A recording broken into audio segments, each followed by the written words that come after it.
为支持国产的疫苗，台南市议会由议长郭信良来发起，以行动来支持国力。只要国产的疫苗伫个得到卫福部紧急的授权，会用来施打，因嘛愿意来接种国产的疫苗，而且得到侪位议员的响应。现在疫情这么的严峻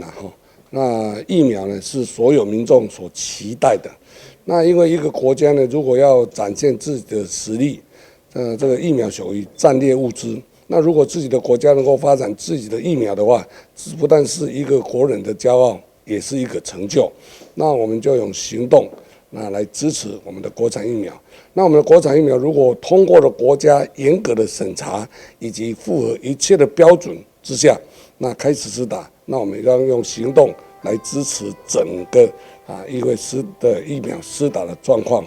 那自己民意代表呢，要率先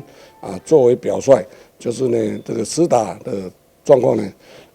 遵照中央疫情指挥中心的指示来照施打。那希望所有的民众不必恐慌。议长表示，因为疫情紧张，看到逐天的确诊加死亡人数不断的增加，疫苗的注射是上好的防疫。不过，伫个外国疫苗大家抢买的情形，民代嘛呼吁，